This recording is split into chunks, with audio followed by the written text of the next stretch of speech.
The photos were supposed to stay in her medical file, documenting domestic violence injuries. But her doctor slid them across his desk to the vampire king waiting in shadow. "She doesn't know what Marcus really is," he whispered, and suddenly her healing became evidence in a supernatural court. Elena Vasquez pressed her palm against her ribs where purple bruises bloomed beneath thin cotton, each breath a reminder of Marcus's hands and his terrible precision. Dr. Reeves adjusted the camera angle with steady fingers, the flash painting stark shadows across examination room walls that had witnessed too many similar sessions. Click. The split lip that made speaking painful. Click. The finger-shaped marks around her throat. Click. The defensive wounds on her forearms where she had finally fought back. She forced herself to remain still as the lens captured each piece of evidence, telling herself these images would build her case, would make the restraining order stick, would finally give her the legal protection she needed. The doctor's voice carried professional warmth as he explained how thorough documentation helped domestic violence cases, how judges responded to clear photographic evidence, how these files would remain confidential and secure. Elena nodded through the clinical recitation, grateful someone believed her story without questioning what she might have done to provoke Marcus's rage. The camera clicked one final time, capturing the fear in her dark eyes that she couldn't quite hide behind determined resolve. 3 months earlier, Marcus Torres had been everything Elena thought she wanted after her divorce. Charming smile that made restaurant servers linger at their table. Designer clothes that spoke of success without arrogance. The way he listened when she talked about her work at the community center, asking thoughtful questions about helping families in crisis. Their first date stretched past midnight as they walked through Mission District streets, Marcus somehow knowing exactly which late-night taco truck served the best carnitas, which mural told the story of her grandmother's neighborhood. He brought coffee to her office during busy weeks, remembered her sister's birthday, sent flowers after particularly difficult client cases. Now please take a moment and subscribe to our channel and comment where you are watching from and what time is it. It is always fascinating to see where these stories get all around the world. Thank you. The courtship felt like stepping into sunlight after years of emotional winter. But sunlight could burn. The first controlling comment disguised itself as concern about her working late in dangerous neighborhoods. The first isolation came wrapped in romantic weekend getaways that conveniently conflicted with friends' gatherings. The first physical intimidation masqueraded as passionate intensity, his grip on her wrists just tight enough to leave faint marks he later kissed with apologetic tenderness. By the time Elena recognized the pattern, Marcus had mapped every vulnerability, catalogued every fear, turned her own compassion into a weapon against her independence. The night she finally told him their relationship was over, his mask slipped completely. What emerged underneath moved with predatory grace, spoke with casual menace about what happened to women who disappointed him, demonstrated strength that seemed impossible for his lean frame. Elena ran because some ancient instinct screamed danger louder than her rational mind could process explanations. 3 nights in a downtown hotel, 2 weeks at her sister's apartment, finally accepting a bed at Mercy House Shelter when Marcus proved restraining orders meant nothing to someone who could scale fire escapes and appear in locked rooms. Dr. Reeves waited until Elena's footsteps faded down the hallway before moving to the window, checking the street below with practiced caution. Satisfied they were alone, he dimmed the fluorescent lights and activated security measures Elena had never noticed: reinforced glass, motion sensors, cameras that recorded in spectrums human eyes couldn't perceive. The examination room transformed from medical space to something resembling a safe house as shadows deepened around expensive equipment that served purposes beyond treating ordinary injuries. From the darkest corner, a figure materialized with fluid grace that defied natural movement. Aurelius stepped into the weak light like smoke given form. 3 centuries of predatory evolution compressed into a frame that appeared deceptively human until you noticed details that didn't quite align with mortal limitations. No breath stirring his chest. No pulse beating at his throat. eyes that reflected available light with feline intensity. Dr. Reeves slid the digital camera across his desk without ceremony, his movements careful and respectful in the presence of something that could end his life with casual thought. The Vampire King accepted the device with fingers that felt carved from marble, scrolling through Elena's injuries with the detached focus of someone cataloging evidence for a capital case. "These marks tell a specific story," Dr. Reeves said quietly, his voice carrying the weight of decades spent translating human suffering into supernatural justice. Aurelius studied each image with calculating precision, noting the particular pattern of bruising that spoke to inhuman strength, carefully modulated to avoid fatal damage. Marcus Torres was playing with his food, drawing out the hunt across weeks and months, savoring Elena's growing terror like a vintage wine. The Vampire King's jaw tightened as he recognized signature techniques that violated every principle of the Pact of 1847, the ancient agreement that allowed his kind to exist in human cities while protecting mortal populations from supernatural predators. Under the Pact's terms, vampires could feed on willing donors or purchase blood supplies, could establish territorial boundaries and govern their own kind, could even maintain limited romantic relationships with humans who understood the risks. In exchange, they enforced strict prohibitions against hunting mortals for sport, against using supernatural abilities to commit ordinary crimes, against exposing their nature to human authorities who weren't already sworn to secrecy. Marcus Torres had violated every clause while using domestic violence as the perfect cover for his crimes. Human police saw another abusive boyfriend. Human courts processed another restraining order. Human emergency rooms treated another battered woman. Meanwhile, a rogue vampire methodically tortured his victims before feeding, leaving enough physical evidence to satisfy mortal investigators while consuming evidence that would reveal his true nature. The photos disappeared into Aurelius's coat as he nodded to Dr. Reeves with grave acknowledgement. The doctor had served as their liaison for 50 years, his medical practice providing perfect cover for documenting supernatural crimes that official channels couldn't process. Tonight's evidence would join case files that stretched back decades, careful records of a hidden justice system that operated parallel to human law enforcement. But this case carried personal resonance that made Aurelius's ancient blood burn with familiar rage. 2 centuries ago, he had failed to save a mortal woman from similar predation, arriving too late to prevent her death at the hands of a vampire who viewed humans as entertainment rather than protected creatures. Catherine Morrison's murder had taught him that mercy toward rogues enabled atrocities that stained entire vampire communities. This time, Marcus Torres would face judgment before Elena Vasquez suffered Catherine's fate. Elena pulled thin shelter blankets around her shoulders as November wind rattled windows that faced an alley where security lights created pools of temporary safety. Around her, 8 other women tried to find sleep in a space designed for half their number, each carrying stories that echoed her own, with variations of detail, but consistent themes of control, escalation, and desperate escape. Maria whispered Spanish prayers that mixed Catholic saints with older protections her grandmother had taught. Jennifer typed furiously on a borrowed laptop, building legal documentation for custody battles that might save her children from witnessing their father's violence. Sarah simply stared at the ceiling with eyes that had seen too much, her silence speaking louder than words about damage that couldn't be photographed or catalogued. Isabella Martinez moved between beds like an angel of practical mercy, adjusting pillows, distributing medication, offering tissues and telephone numbers and hope measured in small increments. The social worker had managed Mercy House for 12 years, guiding hundreds of women through the complex transition from victim to survivor, while maintaining faith in systems that often failed the people who needed them most. Dr. Reeves has been incredible with medical documentation, Isabella told Elena during their intake interview, her voice carrying genuine admiration for someone who understood how legal systems worked.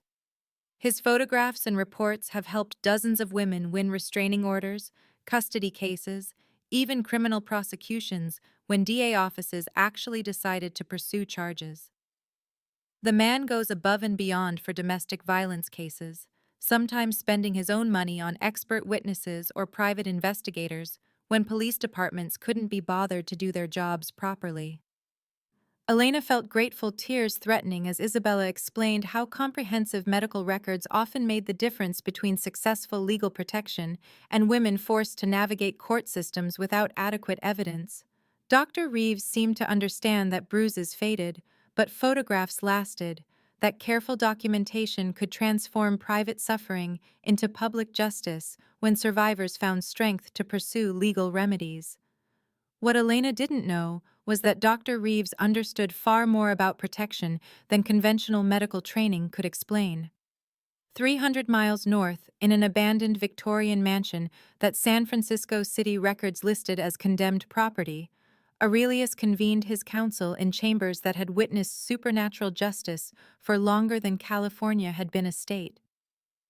Ancient oak panels gleamed under candlelight that revealed faces both beautiful and terrible. Creatures who had governed vampire law since the gold rush created opportunities for their kind to establish permanent territorial claims. Elena's photographs spread across a table carved from single piece of redwood older than most European cathedrals, each image becoming an exhibit in proceedings that blended ancient ritual with modern evidence.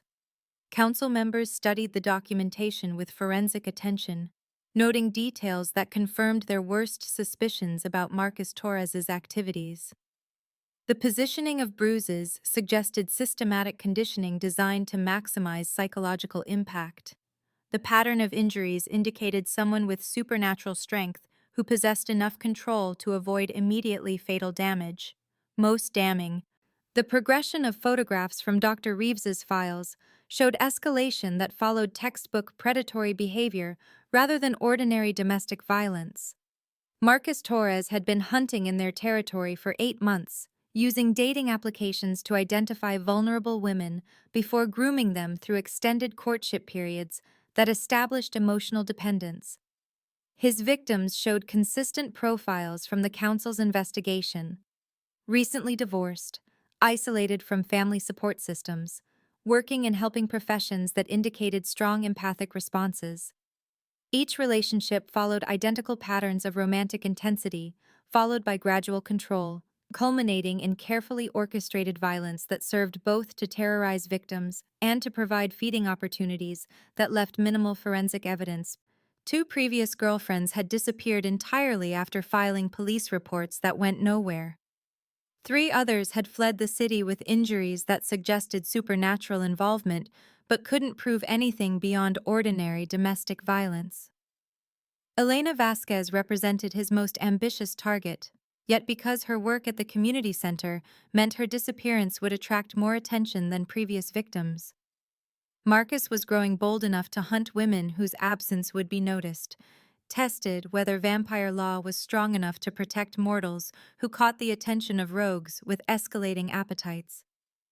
Aurelius assigned Rafael Santos to lead the investigation with explicit instructions to gather evidence while maintaining absolute secrecy about supernatural involvement.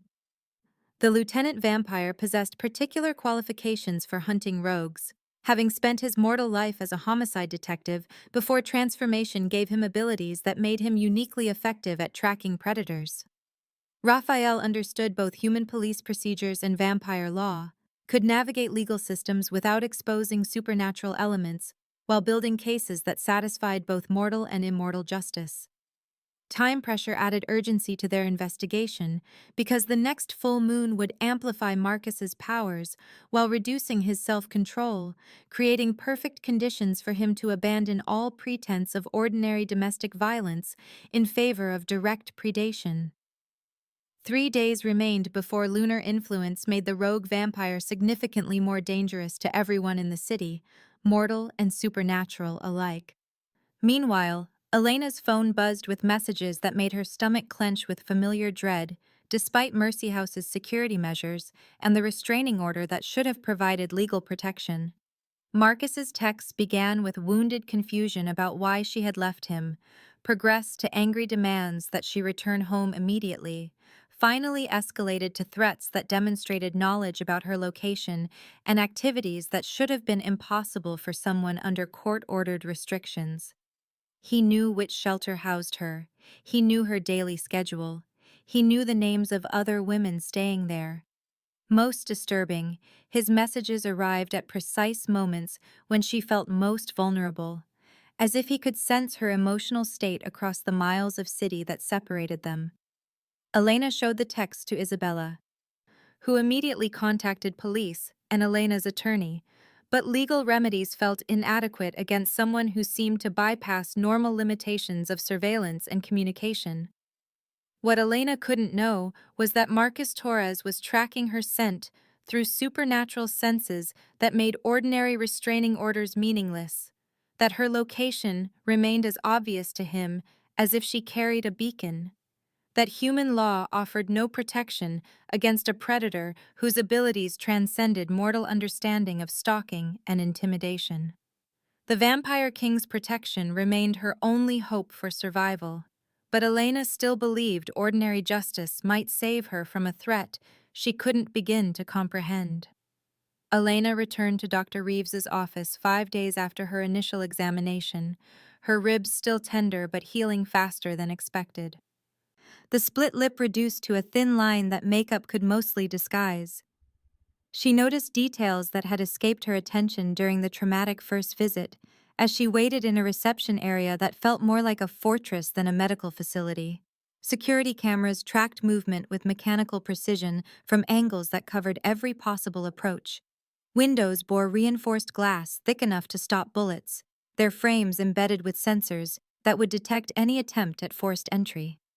The receptionist, a middle-aged woman named Carol, kept one hand near a panic button while maintaining casual conversation about insurance forms and payment schedules.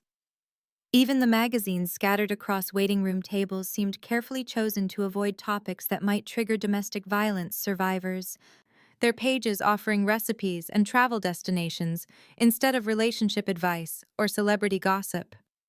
Dr. Reeves emerged from his inner office with the same professional warmth Elena remembered, but now she noticed how his eyes continuously scanned the reception area, how he positioned himself between her and the entrance while maintaining what appeared to be casual conversation.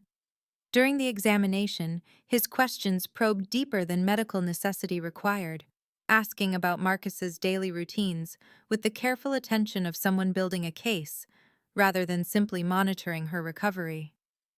Your ex-boyfriend maintained unusual sleep patterns according to your previous statements, Dr. Reeves observed while checking the healing progress on her defensive wounds, his voice carrying scientific curiosity that didn't quite match the intensity of his attention. Elena found herself describing Marcus's nocturnal habits without understanding why these details mattered for her medical treatment. He rarely slept before dawn, preferring late dinners that stretched past midnight and social activities that began when most people were preparing for bed.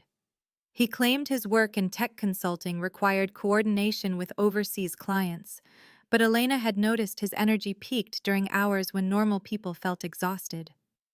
Dr. Reeves nodded thoughtfully as she mentioned Marcus's peculiar eating habits, how he picked at restaurant meals while watching her consume entire portions with an intensity that had made her self-conscious about normal appetite. The doctor's questions felt simultaneously invasive and protective, as if he understood threats that existed beyond ordinary domestic violence, while gathering intelligence for purposes Elena couldn't fathom. His examination room contained medical equipment she didn't recognize, devices that seemed designed for analysis beyond conventional diagnostics, machines that hummed with electronic purpose while scanning her injuries in spectrums her eyes couldn't perceive. Across the city, Rafael Santos moved through an abandoned warehouse district where gentrification hadn't yet reached, following scent trails that led him to a converted loading dock that served as Marcus Torres's private hunting ground. The lieutenant vampire possessed senses that made ordinary detective work seem primitive, his transformed nature allowing him to track emotional residue left by fear and violence across weeks of accumulated evidence. What he discovered inside the makeshift lair confirmed their worst suspicions about the rogue vampire's activities, while revealing the full scope of his systematic predation. Three distinct scent signatures lingered in spaces that had witnessed prolonged torture, each corresponding to missing women whose disappearances had been ruled domestic violence homicides by overwhelmed police departments. Crime scene photographs from official files match the positioning of restraints still bolted to warehouse walls, the placement of medical equipment obviously stolen from hospitals, the careful staging that allowed Marcus to extract maximum suffering while maintaining enough control to avoid immediately fatal damage. Raphael documented everything with cameras that recorded in both visible and infrared spectrums, building evidence that would satisfy vampire justice while revealing the methodical nature of Marcus's crimes.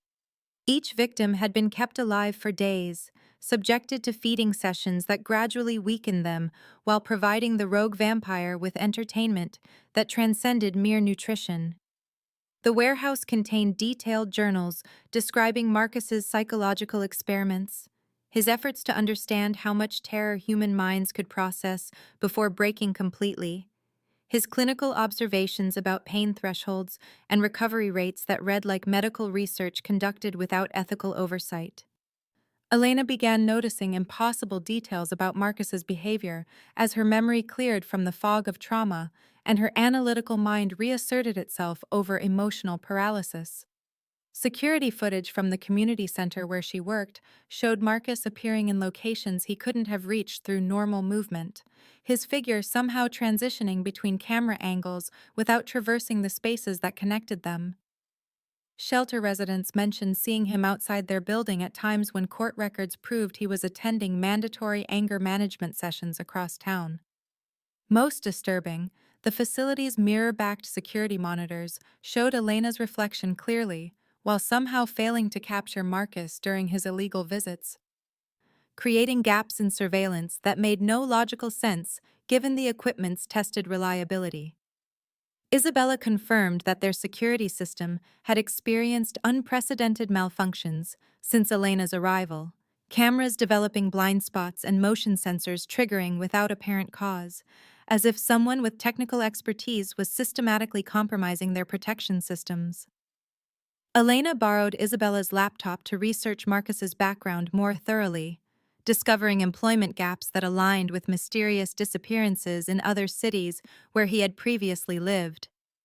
Portland police files mentioned 3 women who had vanished after filing domestic violence reports against boyfriends matching Marcus's description.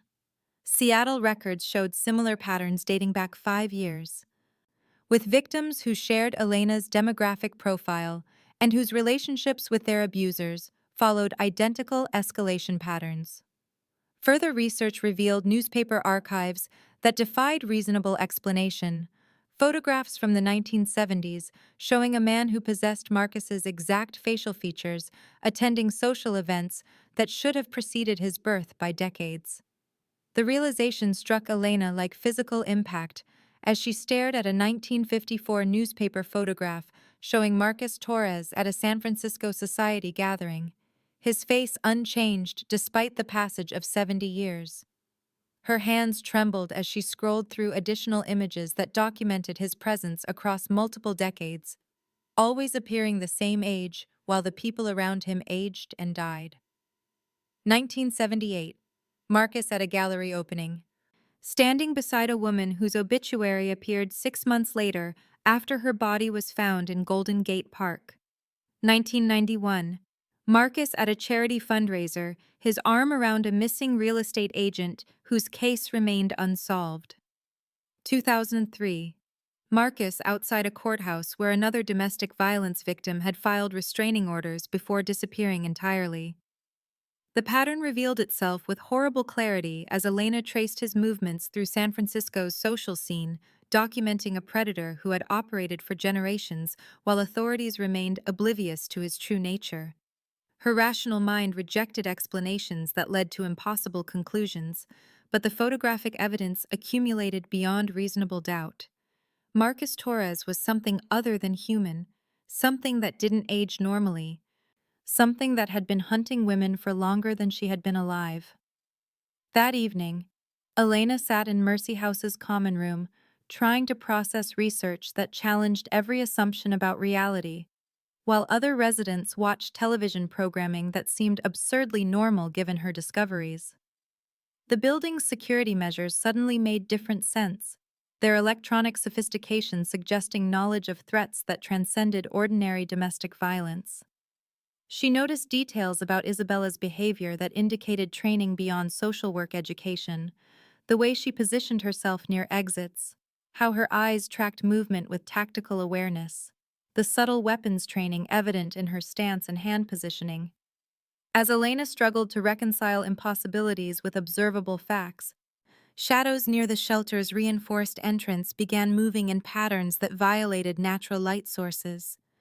Marcus Torres materialized from darkness with fluid grace that confirmed her worst fears, his presence in a secured building that should have been impossible to breach. His smile carried predatory anticipation as he approached Elena with movements too smooth for human limitations, his eyes reflecting available light with animal intensity that made her blood freeze in recognition of something fundamentally other. The common room fell silent as other residents sensed danger without understanding its source, their conversation stopping as predatory presence filled the space with tension that made breathing difficult. "Elena," Marcus said with voice that carried harmonics human vocal cords couldn't produce. "Time to stop this ridiculous game and come home where you belong."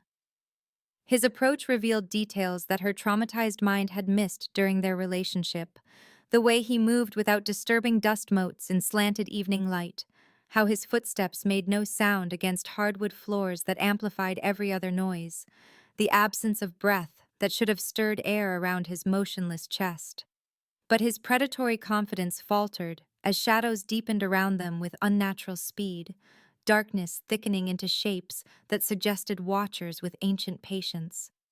From the corner where surveillance cameras couldn't penetrate, another figure emerged with authority that made Marcus's supernatural presence seem diminished by comparison. Aurelius stepped into weak fluorescent light, like nobility entering court, his appearance simultaneously reassuring and terrifying as power older than the city itself manifested in human form. To Elena, he appeared as building security, or perhaps a crisis counselor, someone whose presence meant safety, despite details her mind couldn't quite process. But Marcus recognized him immediately, his predatory swagger dissolving into submission that revealed the hierarchy Elena was only beginning to understand. "You will leave," Aurelius said with quiet authority that carried absolute finality, his voice producing harmonics that made the building's windows vibrate in their reinforced frames. Marcus retreated with speed that blurred his movement, disappearing through exits that should have required more time to navigate, leaving behind only the lingering scent of something that belonged to darkness rather than daylight.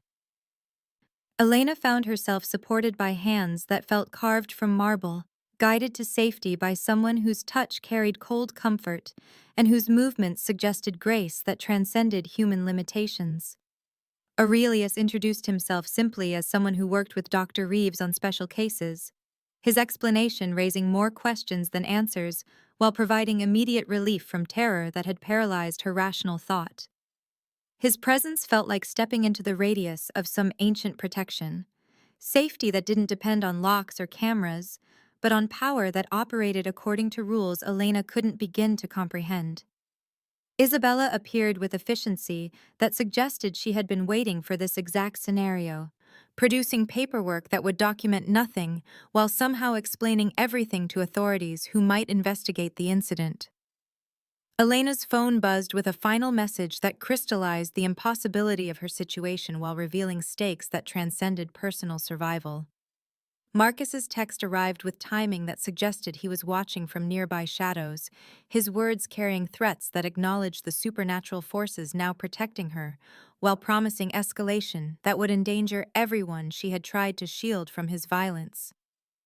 "You don't know who you're trusting," the message read, "but tomorrow night at the old pier, you'll learn what you really are to me. Food. Come alone, or I'll make sure your new friends understand what happens when mortals interfere with vampire business." The revelation hit Elena like Arctic wind, as impossible pieces arranged themselves into patterns that explained everything while destroying her understanding of reality's basic structure. Marcus was something that fed on human blood, something that had been hunting her for purposes beyond ordinary violence, something that belonged to a hidden world where different rules governed survival and death. Her protectors operated according to the same supernatural framework, their interventions suggesting alliances and obligations that placed her at the center of conflicts she couldn't begin to understand. Dr. Reeves found Elena in his office the next morning, her research materials spread across his desk like evidence in a case that challenged fundamental assumptions about the world's hidden structure. Newspaper clippings and printed photographs documented Marcus's impossible longevity while revealing patterns of predation that stretched across generations of victims. Elena confronted him with accusations that bypassed normal social conventions, demanding explanations for medical practices that served purposes beyond conventional healthcare, for security measures that suggested knowledge of threats that transcended ordinary domestic violence. The doctor studied her evidence with resignation that indicated relief at finally sharing burdens he had carried alone for decades. His confession began with admissions about documentation practices that had helped supernatural justice systems prosecute crimes human law enforcement couldn't recognize, about medical facilities that served as safe houses for victims of predators whose abilities defied natural limitations. He showed Elena filing cabinets that contained 50 years of carefully recorded cases, photographs and testimonies, and closed investigations that revealed a hidden world operating parallel to conventional reality. Vampire courts, werewolf territories, other supernatural communities that governed themselves according to ancient laws while maintaining absolute secrecy from human populations that remained ignorant of their existence. Dr. Reeves had served as liaison between worlds, his medical training providing perfect cover for documenting evidence while treating victims whose injuries couldn't be explained through ordinary violence. Elena's case represented typical patterns of supernatural predation disguised as domestic abuse, with Marcus Torres violating every law that governed vampire conduct, while human authorities remained oblivious to crimes that transcended their jurisdiction. The revelation left Elena balanced between terror and fascination as she realized her personal nightmare was part of larger systems that had operated in shadow for centuries, that her survival depended on navigating supernatural politics she couldn't begin to understand. Dr. Reeves led Elena through a hidden door behind his medical filing cabinets, revealing stairs that descended into darkness older than the building above, each step taking them deeper into spaces that existed beyond official blueprints and city records.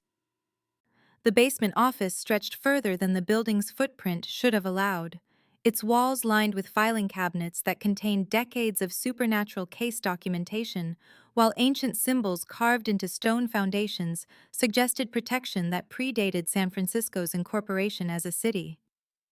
Fluorescent lights revealed archives that chronicled a hidden history of vampire justice, werewolf territorial disputes, fey negotiations, and other supernatural legal proceedings that had shaped the city's development while remaining invisible to human authorities who governed only the surface layer of urban reality. Elena moved between filing cabinets like an explorer discovering a lost civilization, her fingers tracing case folders that contained photographs and testimonies from victims whose suffering had been transformed into evidence for courts that operated according to rules older than written law. The air itself felt thick with accumulated secrets, decades of hidden knowledge compressed into underground chambers where truth could be spoken without fear of exposure to populations that remained safely ignorant of predators who moved among them with supernatural abilities that made human law enforcement helplessly inadequate. From the deepest shadows of the archives, Aurelius emerged with presence that no longer required disguise or misdirection, his true nature revealed in details that had been carefully concealed during their previous encounters. Fangs caught fluorescent light like ivory daggers as he smiled with expression that balanced ancient authority against genuine warmth, his movements flowing with predatory grace that belonged to apex creatures who had evolved beyond human limitations. His skin possessed the translucent perfection of marble carved by master sculptors, unmarked by time's passage, while carrying the weight of centuries in eyes that had witnessed the rise and fall of empires. Elena found herself studying features that seemed simultaneously beautiful and terrible, recognizing the careful control required to appear human while possessing abilities that could end her life with casual thought. Aurelius spoke with voice that carried harmonics human vocal cords couldn't produce, explaining supernatural hierarchies that governed her city while revealing political structures that had operated in shadow since California's territorial period. The vampire court maintained absolute authority over undead populations while enforcing treaties with other supernatural communities that prevented open warfare between species whose conflicts could devastate mortal populations caught in their wake. The Pact of 1847 established fundamental laws that allowed supernatural communities to coexist with human populations while maintaining the masquerade that protected both species from mutual destruction, Aurelius explained, as he activated hidden screens that displayed maps showing territorial boundaries invisible to conventional geography. Vampire courts received hunting rights within specified urban areas while accepting responsibility for protecting mortal populations from rogue predators who violated feeding restrictions or exposure protocols. Werewolf packs controlled suburban territories and wilderness preserves while serving as enforcement for supernatural law that human police couldn't comprehend. Fae communities maintained neutral zones where negotiations between species could occur without triggering ancient hostilities that might escalate into open warfare. The system required careful balance between supernatural needs and human ignorance, with strict penalties for violations that threatened the masquerade or endangered protected populations.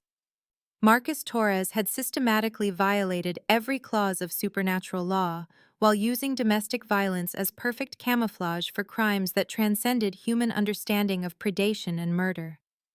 Elena faced choices that would determine not only her survival, but her fundamental relationship with reality itself, as Aurelius explained options that ranged from protective custody to active collaboration in supernatural justice systems. She could enter witness protection programs that would relocate her to distant cities, while magical practitioners modified her memories to remove all knowledge of vampire involvement in her case, allowing her to resume normal life without traumatic recollections that might drive her toward dangerous investigations or public exposure. Alternative arrangements included supernatural sanctuary that would place her under permanent court protection while requiring absolute secrecy about vampire affairs, essentially creating a comfortable prison that would keep her safe while preventing any possibility of revealing supernatural secrets to human authorities. The third option involved active participation in their investigation of Marcus Torres and his growing network of rogue vampires, accepting training and resources that would make her effective against supernatural threats, while acknowledging dangers that could result in her death or transformation into something beyond human limitations. Elena studied the evidence files spread across ancient oak tables, while processing choices that would reshape her existence according to parameters she had never imagined possible. The photographs Dr. Reeves had taken of her injuries appeared throughout case documentation like exhibits in a supernatural legal proceeding, their clinical precision serving purposes beyond medical record keeping or human court proceedings. By documenting her wounds with such thoroughness, she had unwittingly invoked ancient vampire law that demanded justice for violations against protected mortals, transforming her personal trauma into a declaration of war that supernatural courts couldn't ignore without undermining fundamental principles that maintained their authority. The images became evidence in proceedings that would determine Marcus Torres's fate, while establishing precedents for how vampire law responded to rogues who used domestic violence as camouflage for supernatural predation. Elena realized her decision to seek medical documentation had triggered legal mechanisms that operated according to rules older than human civilization, that her photographs had become weapons in conflicts between forces whose battles could reshape the supernatural landscape of every major city in North America. "I choose to fight," Elena said with voice that carried determination forged through months of surviving Marcus's psychological warfare, her words echoing in archives that had witnessed centuries of similar declarations from mortals who refused to accept victim status when offered opportunities for justice. "But I need to understand the rules completely, need to know what I'm agreeing to, and what protections exist if this cooperation places me in danger beyond what I've already survived." Aurelius nodded with approval that suggested he had hoped for exactly this response, his ancient features revealing satisfaction that came from recognizing courage in mortals who chose active resistance over passive protection when faced with supernatural threats that transcended human law enforcement capabilities. Dr. Reeves produced training materials that outlined basic supernatural survival techniques while explaining protocols for human agents who worked with vampire courts on cases that required mortal perspectives or abilities that supernatural investigators couldn't provide. Elena would receive education in recognizing different supernatural species, understanding territorial boundaries, and neutral zones, communicating through encrypted channels that bypassed conventional surveillance systems, defending herself against mental manipulation or physical attacks that employed abilities beyond human limitations. The revelation of expanded stakes transformed Elena's understanding of her situation from personal survival to involvement in supernatural conflicts that could affect every human resident of San Francisco while reshaping power balances between vampire courts throughout the western United States. Marcus Torres wasn't operating alone in his violations of supernatural law, but had been recruiting other rogue vampires who shared his philosophy that human populations should serve as unrestricted feeding grounds rather than protected communities that required careful management and discreet hunting practices. Intelligence gathered through Dr. Reeves's network indicated Marcus was building a coalition that intended to overthrow Aurelius's authority while establishing San Francisco as an open hunting territory where vampires could feed without restrictions on victim selection or feeding frequency. The plan involved systematic elimination of vampire court leadership, followed by public exposure of supernatural populations in ways that would create enough chaos to prevent effective human resistance while terrorizing mortal authorities into submission rather than cooperation. Elena's case had become the catalyst for broader conflicts because her survival and the legal proceedings surrounding her injuries would determine whether vampire law possessed sufficient authority to punish rogues who violated fundamental treaties or whether rogue vampires could operate with impunity while hiding behind human legal systems that couldn't address supernatural crimes. Aurelius revealed his personal investment in Elena's case by explaining how her situation echoed failures from his past that had shaped his approach to protecting mortal populations while governing supernatural communities that required firm authority to prevent chaos. 2 centuries earlier, he had failed to save Catherine Morrison from a rogue vampire whose predatory behavior had escalated beyond acceptable limits, arriving too late to prevent her death, while learning bitter lessons about the consequences of showing mercy to vampires who viewed humans as entertainment rather than protected creatures deserving of careful management and respect. Catherine's murder had taught him that rogues who violated feeding restrictions inevitably escalated toward public exposure that could trigger human vampire warfare capable of destroying both species through mutual annihilation. Elena represented his opportunity to prevent another Catherine Morrison, while demonstrating that vampire law possessed sufficient strength to protect mortals who followed proper procedures for reporting supernatural crimes through established channels that connected human medical professionals with vampire court systems. The underground archives contained detailed intelligence about Marcus Torres's recruitment efforts among vampire populations that felt constrained by Aurelius's protective policies toward human communities, revealing the scope of supernatural political tensions that Elena's case had brought to crisis points. Younger vampires chafed under feeding restrictions that required careful selection of victims and discreet disposal methods that prevented human authorities from recognizing patterns of supernatural predation. They argued for more aggressive hunting policies that would establish clear dominance over mortal populations, while reducing the complex negotiations required to maintain the masquerade that protected vampire communities from human military responses. Marcus Torres had positioned himself as leader of this faction while promising territorial expansion that would provide unlimited feeding opportunities for vampires willing to abandon treaties that older vampires viewed as essential for long-term survival.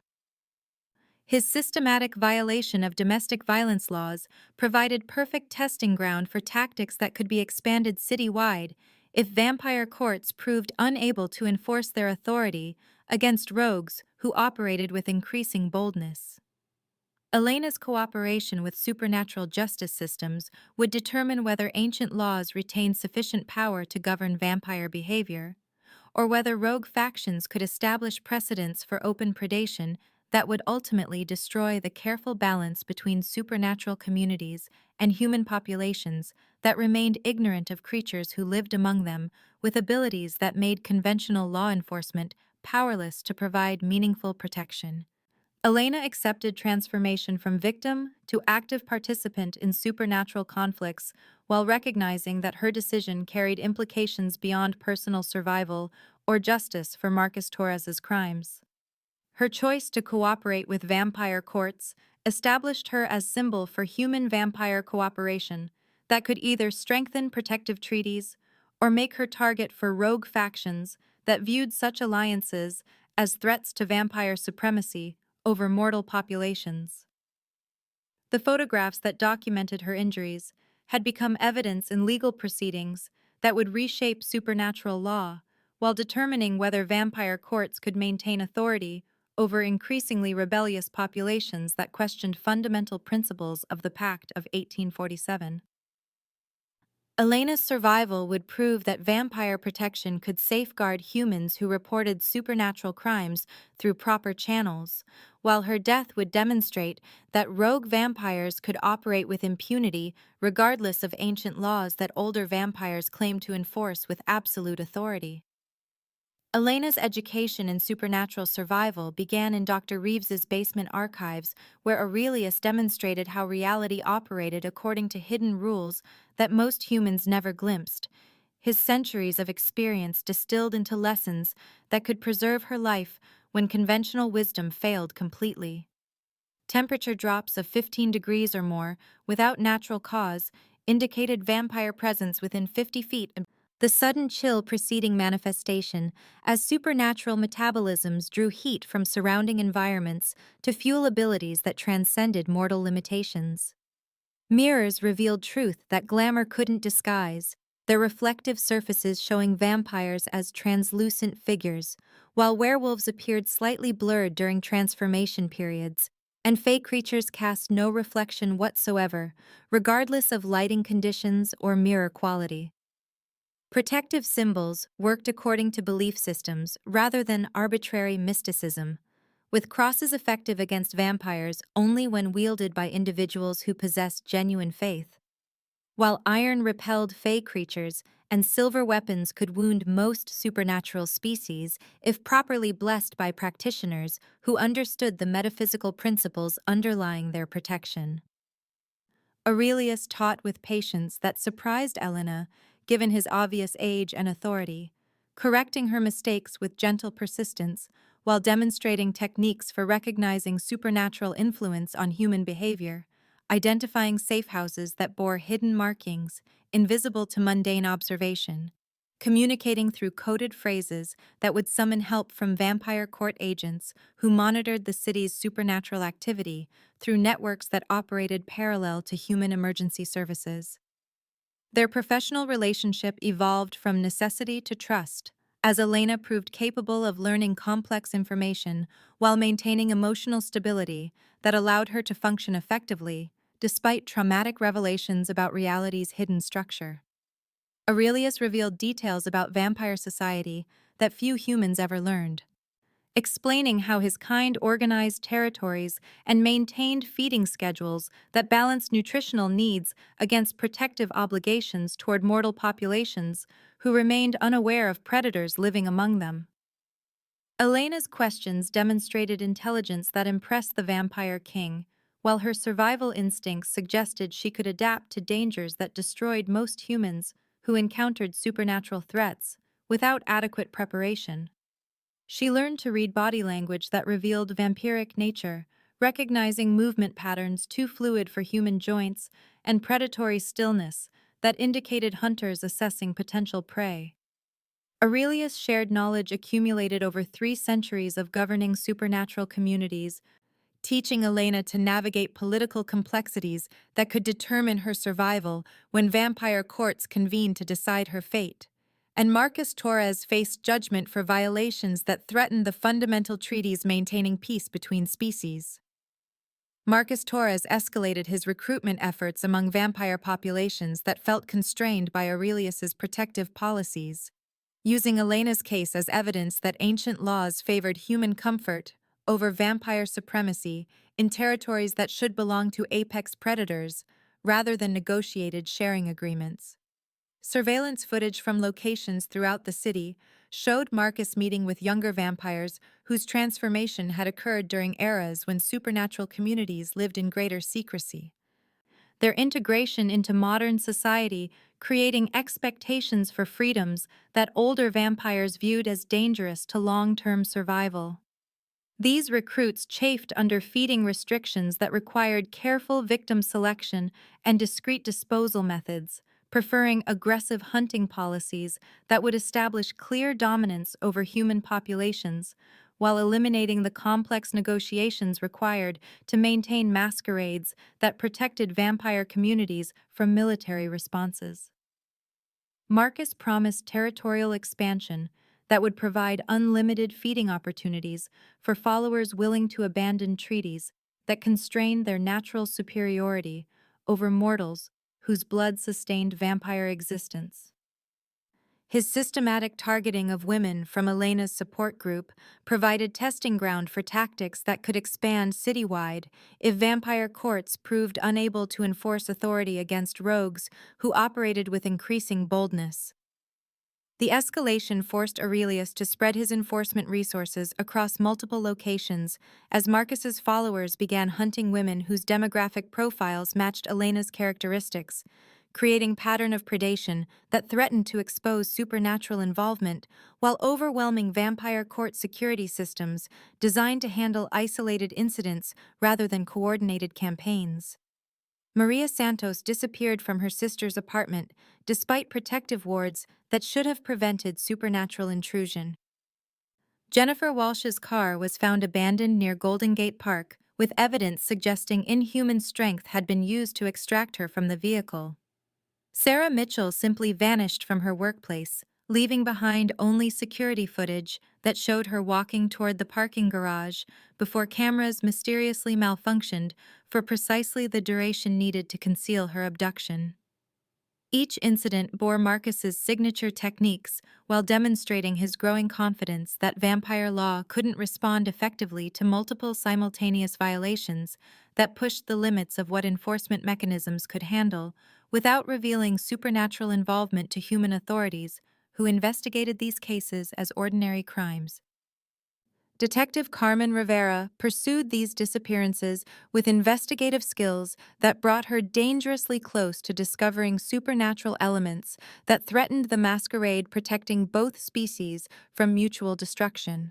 Her analysis of crime scene evidence revealed patterns that suggested coordinated predation rather than isolated incidents, with victim selection criteria and methodology that indicated professional organization beyond ordinary criminal capabilities. Rivera noted impossible details that evidence technicians couldn't explain through conventional forensics, including security camera malfunctions that occurred with suspicious frequency and physical evidence that suggested inhuman strength had been employed during abductions. Her investigation threatened to expose vampire involvement while building case files that could trigger federal interest if local authorities proved unable to resolve disappearances that challenged fundamental assumptions about criminal behavior. Dr. Reeves faced decisions about whether to bring another human into supernatural conspiracy or find methods for misdirecting investigation that could compromise Elena's safety while protecting vampire court secrets that maintained the delicate balance between species whose coexistence required absolute discretion. Elena transformed her traumatic experience with Marcus into strategic advantage by using social work expertise to organize San Francisco's domestic violence network into informal intelligence system that could monitor supernatural predation while providing early warning about threats that conventional law enforcement couldn't recognize or address effectively.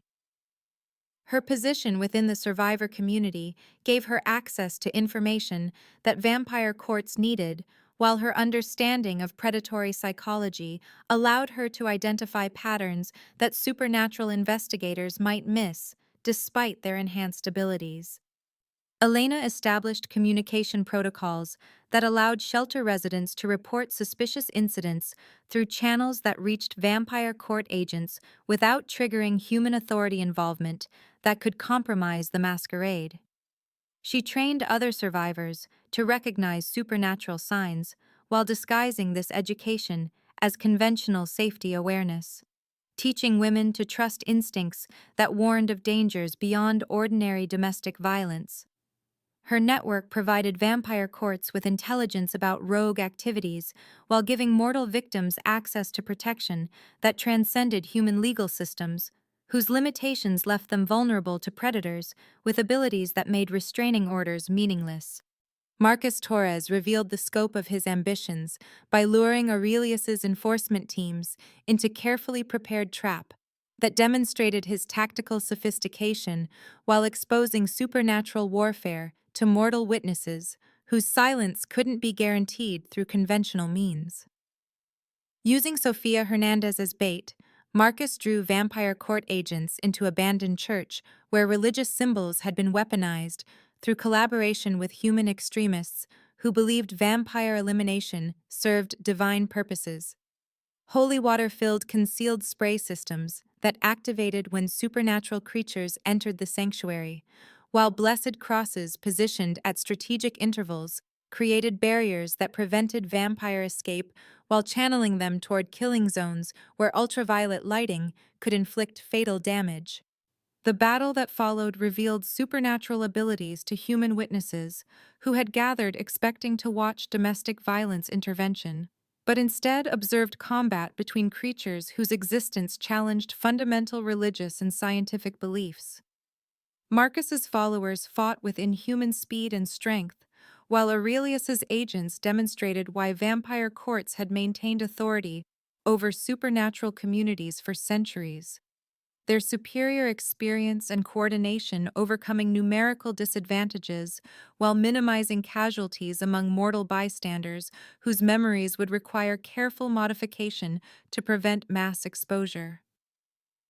While vampire forces remained trapped in Marcus's church ambush, Elena infiltrated his warehouse headquarters using knowledge gained through months of surviving psychological manipulation that taught her how predators organized their territories and concealed their most valuable secrets from potential victims.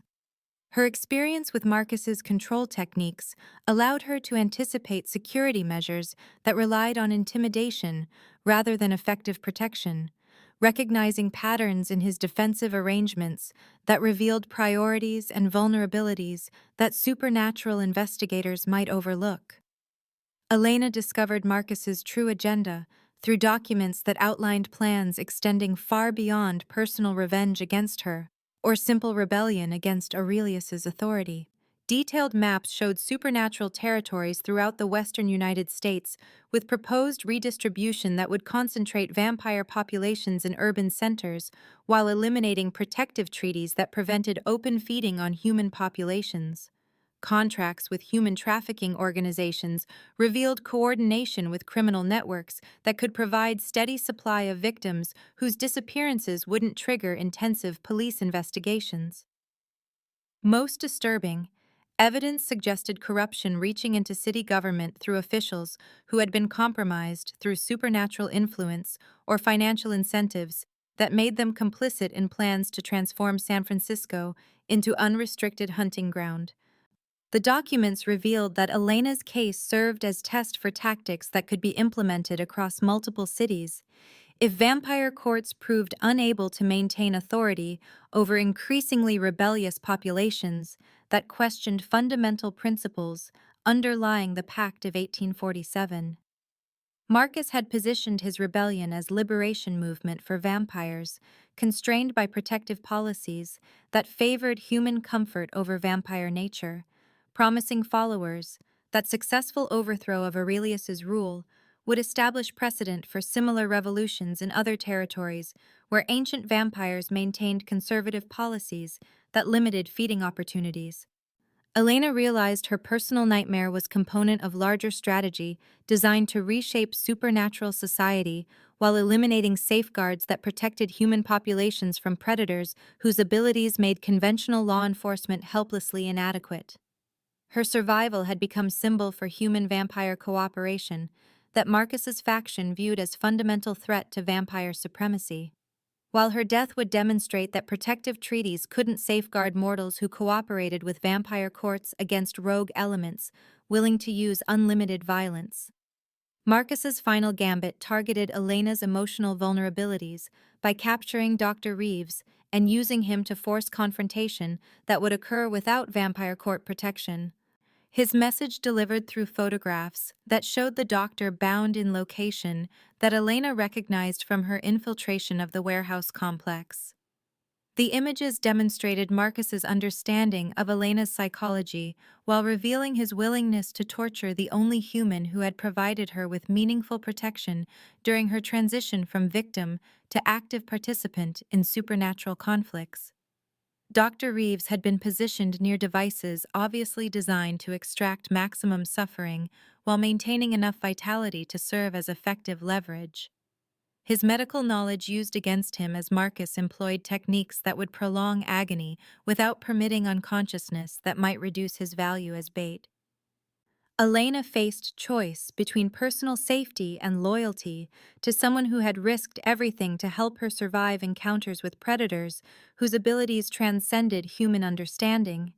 While Marcus's message made clear that any attempt to involve vampire court agents would result in Dr. Reeves's immediate execution through methods that would maximize his suffering, while demonstrating the consequences of human cooperation with vampire authority.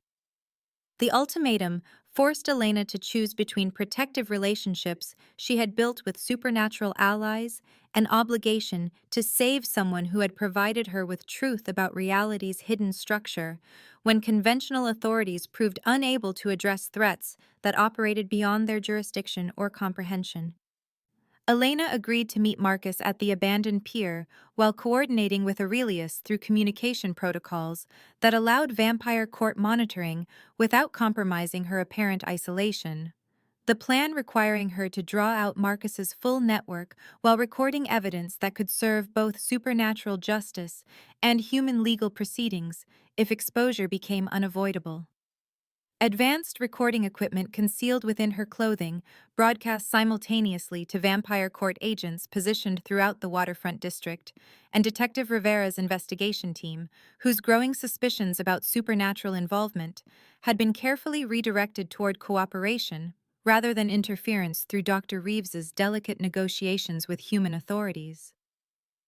Elena wore devices that captured audio and visual evidence in spectrums that would reveal vampire abilities, while documenting confessions that could justify both supernatural punishment and human prosecutions if the masquerade failed completely.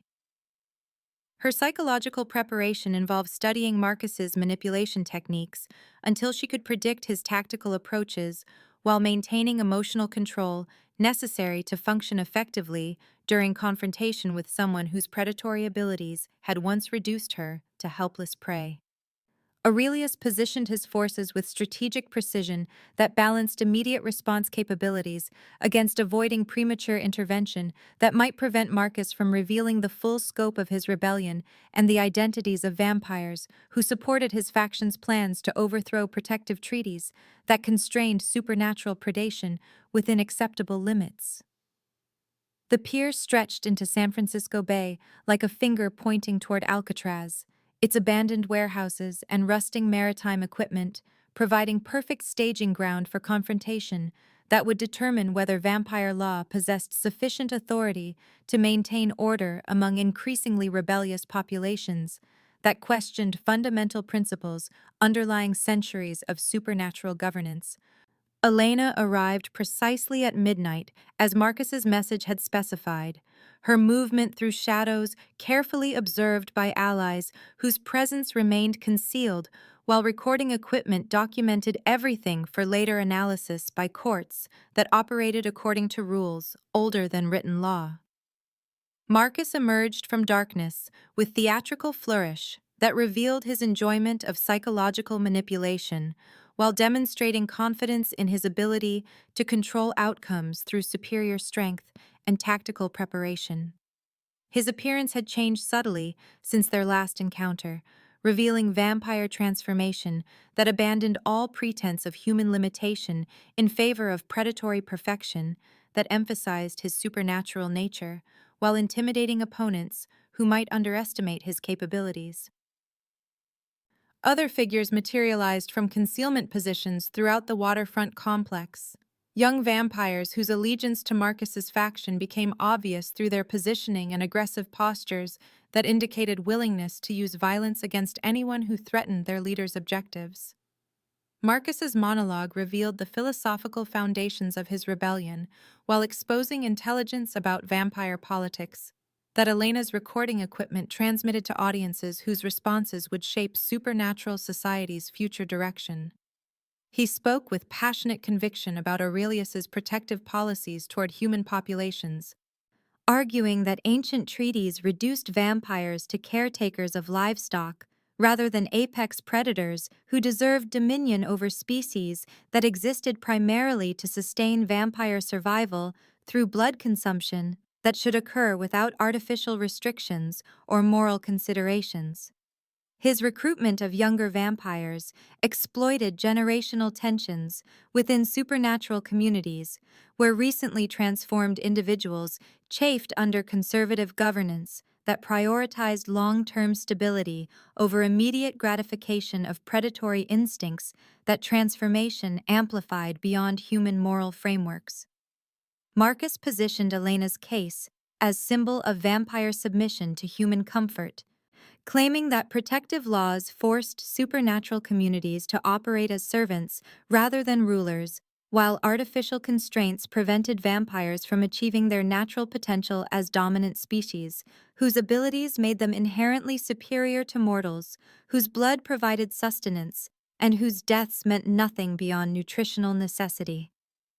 His vision involved transforming San Francisco into experimental territory where vampires could establish open dominion over human populations, while demonstrating models for supernatural governance that could expand nationwide if successful implementation proved the viability of abandoning protective treaties that constrained vampire nature according to outdated moral considerations. The revelation that Elena's case served as catalyst for supernatural civil war crystallized as Marcus explained how her cooperation with vampire courts had provided perfect excuse for challenging Aurelius's authority while testing whether ancient laws retained sufficient power to govern vampire behavior in modern contexts that differed dramatically from historical periods when the Pact of 1847 had been established. Marcus argued that protective policies suited frontier conditions where vampire populations remained small and vulnerable to human military responses, but contemporary urban environments offered opportunities for supernatural dominance that made defensive strategies obsolete, while artificial restrictions prevented vampires from exploiting tactical advantages that could establish permanent supremacy over mortal populations.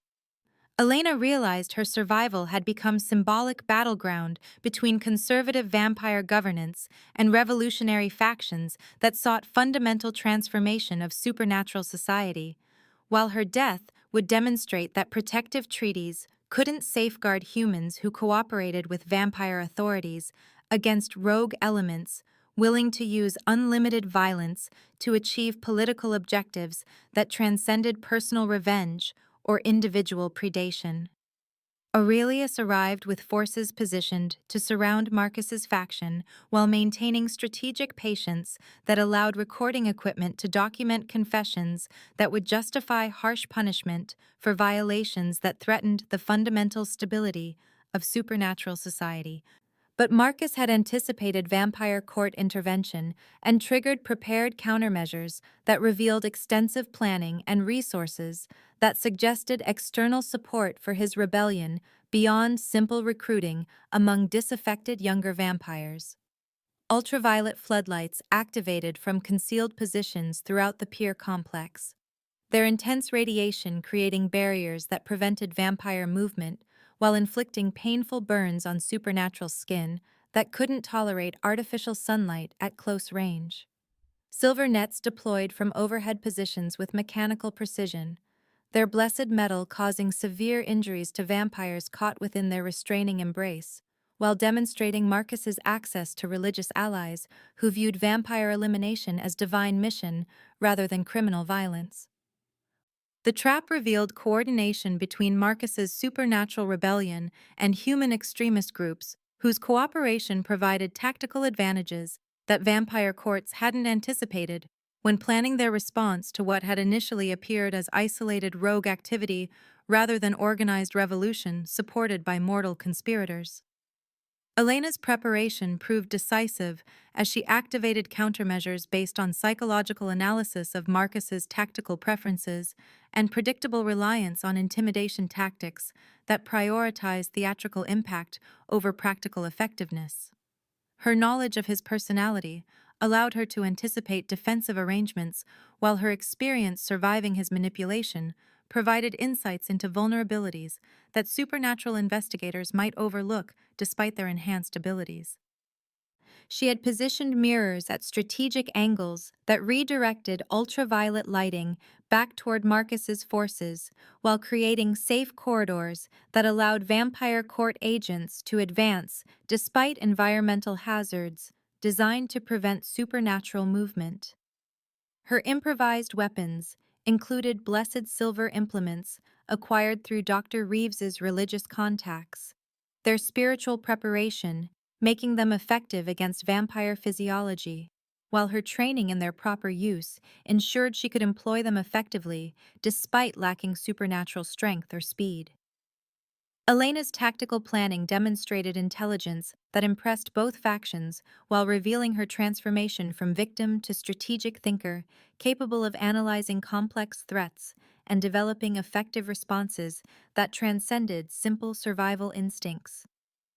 Marcus underestimated Elena's capabilities while focusing on Aurelius as primary threat, his predatory arrogance preventing recognition of danger from someone he continued to view as helpless prey, despite evidence of her collaboration with vampire courts and training in supernatural warfare techniques.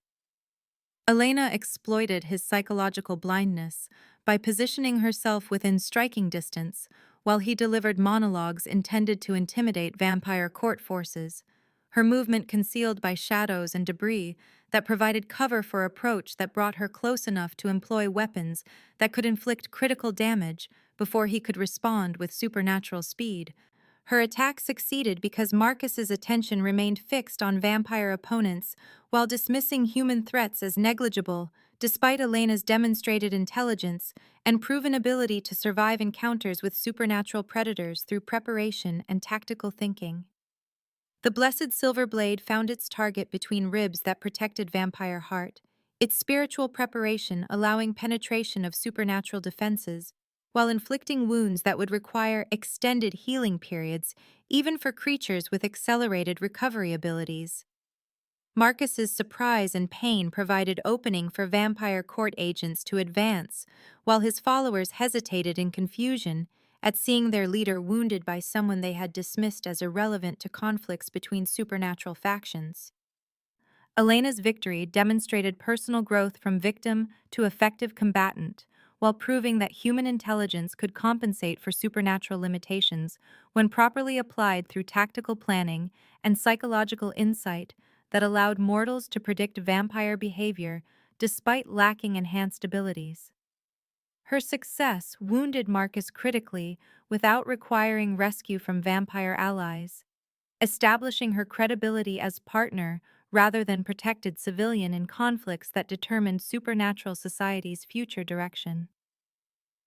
Aurelius arrived in time to prevent Marcus's escape, rather than save Elena from danger she had already neutralized through preparation and courage that impressed vampire courts while earning respect from supernatural communities that typically viewed humans as inferior creatures, requiring protection or elimination, depending on political circumstances.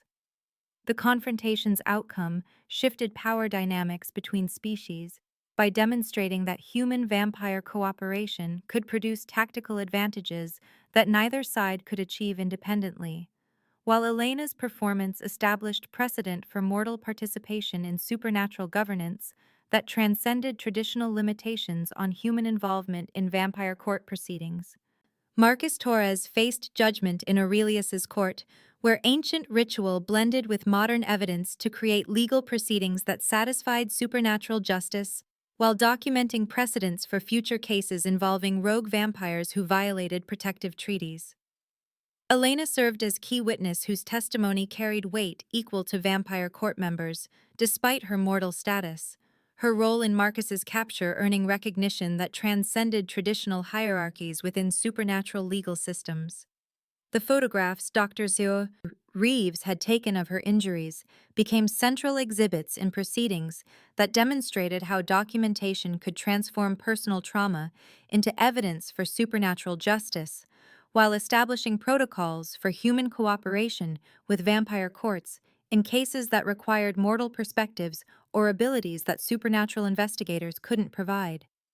Elena's medical records joined case files that chronicled centuries of vampire law enforcement while proving that protective treaties could safeguard humans who followed proper procedures for reporting supernatural crimes through established channels that connected human authorities with vampire court systems designed to address threats beyond conventional law enforcement capabilities. The vampire court recognized Elena as protected witness with permanent sanctuary status that granted her unprecedented rights within supernatural society, while acknowledging her contributions to maintaining treaties that preserved peace between species whose coexistence required careful balance of competing interests and natural antagonisms. Her new standing provided access to vampire court resources while ensuring protection that transcended human legal systems, whose limitations left ordinary citizens vulnerable to supernatural predators with abilities that made conventional law enforcement inadequate for meaningful security. Elena could call upon vampire assistance for threats that exceeded human authority, while serving as liaison between species whose cooperation was essential for maintaining masquerades that protected both populations from mutual destruction through warfare that would devastate modern civilization. Her transformation from victim to protected partner established precedent for human integration into supernatural governance while demonstrating possibilities for cooperation that benefited both species through shared intelligence and coordinated responses to threats that neither could address effectively in isolation. Victory required accepting costs that transformed Elena's relationship with ordinary human society while imposing obligations that would shape her future according to supernatural rather than conventional considerations. Dr. Reeves retired from medical practice as his cover became compromised through exposure to human authorities who had witnessed supernatural elements during the peer confrontation. His 50 years of secret service concluding with recognition from vampire courts that provided financial security while ensuring his silence about activities that could threaten the masquerade if revealed to populations that remained ignorant of supernatural communities living among them. Several women from Elena's support group required memory modification to remove traumatic recollections of vampire involvement in their cases. the procedure ensuring their psychological health while protecting supernatural secrets that maintain delicate balance between species whose coexistence depended on human ignorance about predators with abilities that transcended conventional understanding of criminal threats. Elena faced choice between returning to normal life with modified memories or accepting permanent integration into supernatural society that would provide resources for expanded domestic violence work, while imposing restrictions that would separate her from conventional human relationships and career opportunities. Aurelius acknowledged Elena as equal partner in maintaining the Pact of 1847, while offering resources that could transform her domestic violence advocacy into supernatural justice initiative with capabilities that transcended conventional social services limitations. Her unique position as human with vampire court recognition provided opportunities to identify supernatural predation while training other advocates to recognize signs that indicated threats beyond ordinary domestic violence. Elena accepted transformation from social worker to supernatural liaison, whose work would protect human populations while strengthening treaties that preserved peace between species, whose natural antagonisms required careful management to prevent conflicts that could expose supernatural communities while devastating mortal societies that remained vulnerable to creatures with abilities that made human military responses inadequate for meaningful resistance against coordinated supernatural warfare that would reshape civilization according to predatory rather than cooperative principles.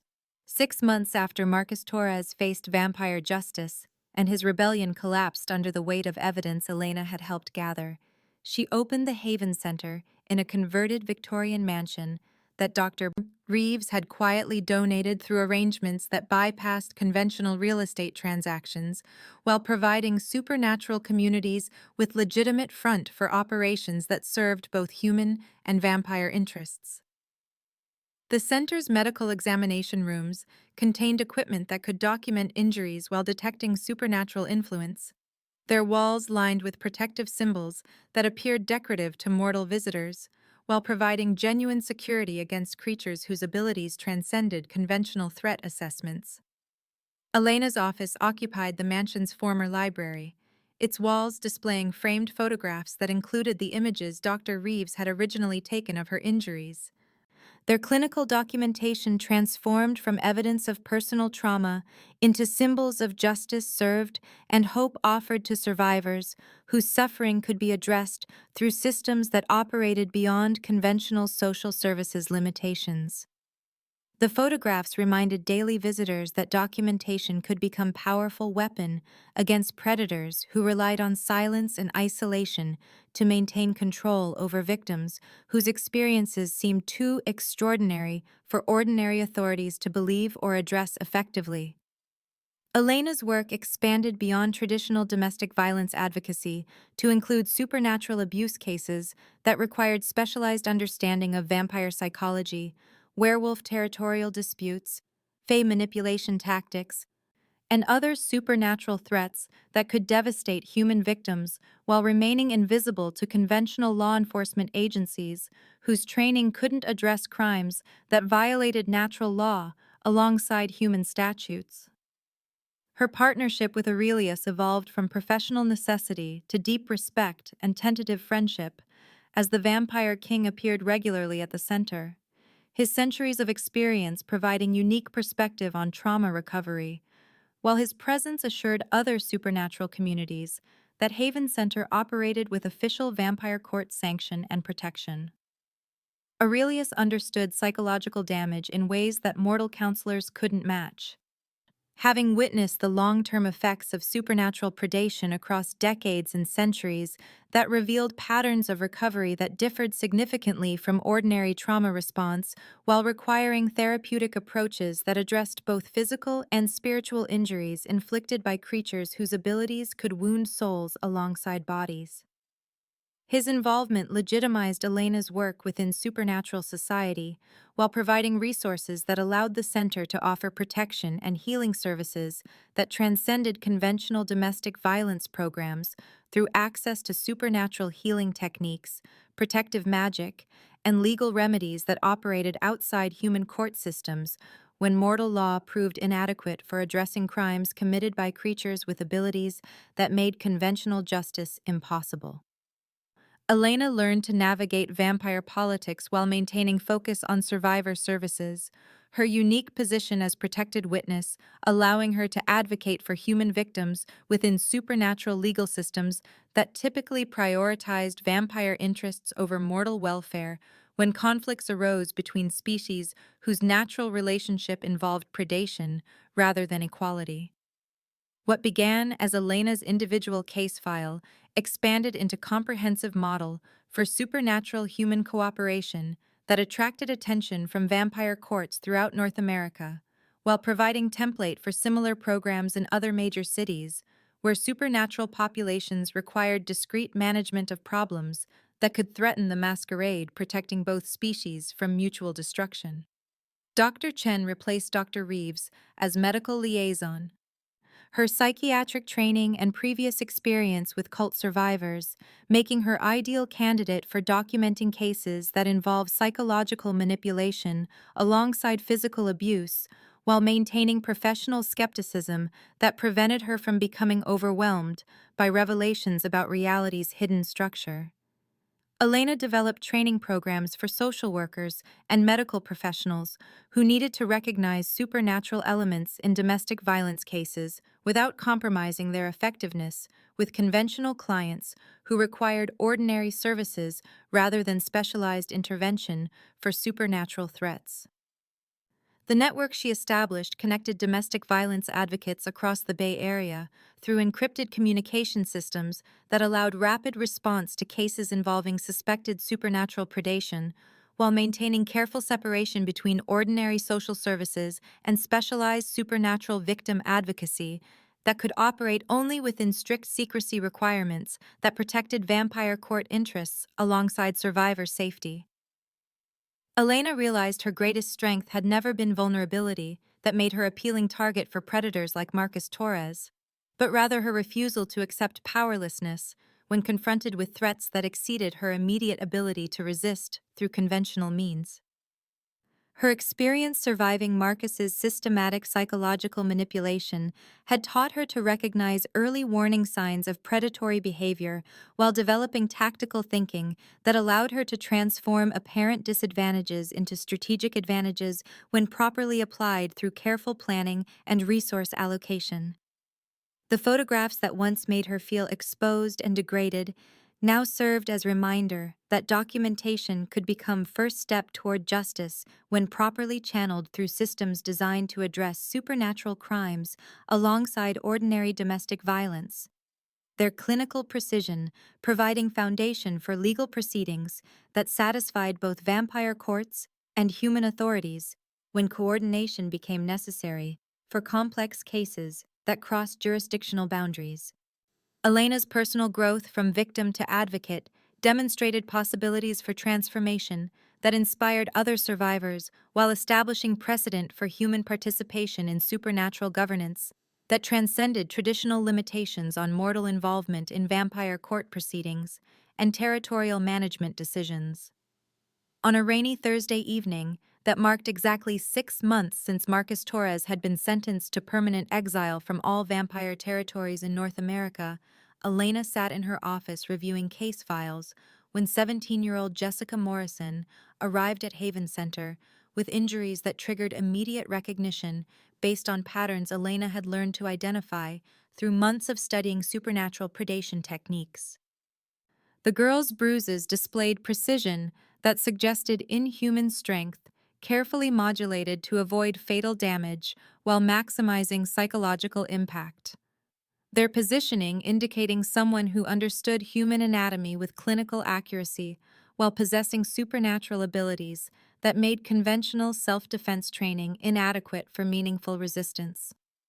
Jessica's nervous mannerisms revealed conditioning typical of victims who had been subjected to supernatural manipulation techniques that combined physical intimidation with mental influence designed to create dependence on their abusers while preventing escape through traditional domestic violence resources that couldn't address threats operating beyond human limitations.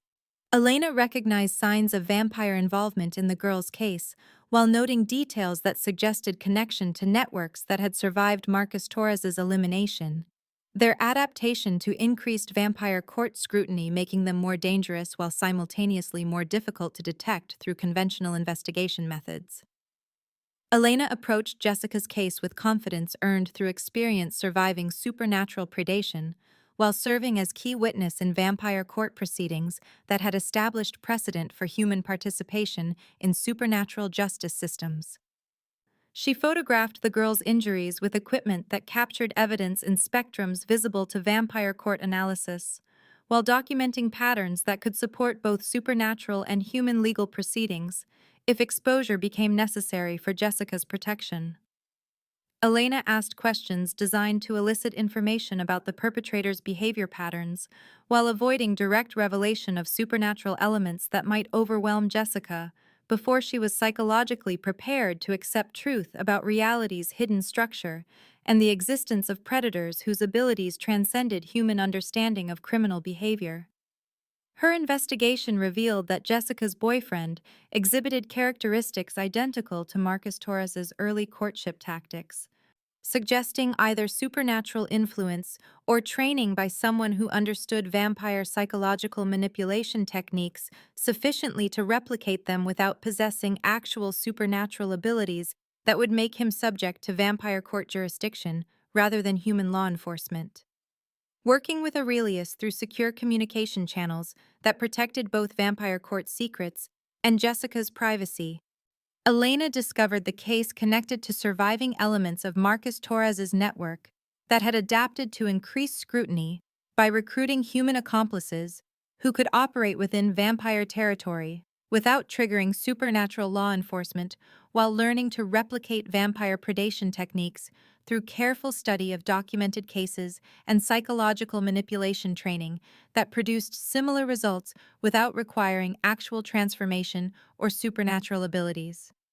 The revelation that Marcus's rebellion had inspired human copycats who sought to emulate vampire predation while avoiding supernatural justice created new categories of threat that required coordination between human and vampire law enforcement agencies through carefully managed cooperation that maintained the masquerade while protecting potential victims from predators who occupied gray areas between ordinary domestic violence and supernatural crime.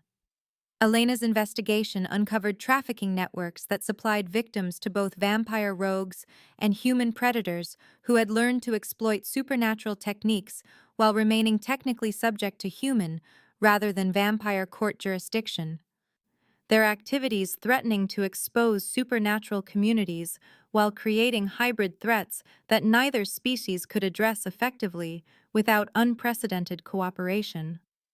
Elena no longer resembled the frightened woman who had once sat in Dr. Reeves's examination room hoping that photographic evidence would provide enough legal protection to keep Marcus Torres away from her through conventional restraining orders and human court proceedings. Her transformation from victim to supernatural advocate had equipped her with knowledge and resources that made her effective against threats that would have destroyed her previous self, while establishing her credibility within both human social services and vampire court systems that typically operated in complete separation from mortal institutions. She approached Jessica's case with calm competence that reflected months of experience navigating supernatural politics while maintaining focus on survivor services that transcended species boundaries, her unique position allowing her to offer protection and justice that operated beyond conventional limitations through access to vampire court resources alongside human legal remedies when coordination became possible without compromising the masquerade that protected both populations from exposure that could trigger warfare devastating to modern civilization. Elena closed Jessica's case file and reached for her encrypted phone to contact Aurelius through communication channels that bypassed conventional surveillance while maintaining security protocols that protected vampire court operations from human authorities who remained ignorant of supernatural communities operating within their jurisdictions. "We have another one," she said with calm professionalism, that masked the satisfaction she felt at being able to offer meaningful help to someone whose situation mirrored her own traumatic experience, while demonstrating how far she had traveled from helpless victim to effective advocate, capable of addressing threats that transcended ordinary domestic violence through resources that operated beyond conventional social services limitations. And this time, I think she's ready to hear the truth, Elena added, as she prepared to begin another cycle of education and protection that would transform Jessica from isolated victim to informed survivor, while potentially recruiting another human ally for supernatural communities that required mortal cooperation to maintain delicate balance between competing interests that shaped modern urban society. The story that had begun with Elena's desperate attempt to document her injuries for human legal protection had evolved into ongoing mission to help other survivors while strengthening treaties between species whose coexistence depended on careful management of natural antagonisms that could destroy both populations if allowed to escalate beyond negotiated constraints that had preserved peace for over a century. The final scene mirrored Elena's first visit to Dr. B.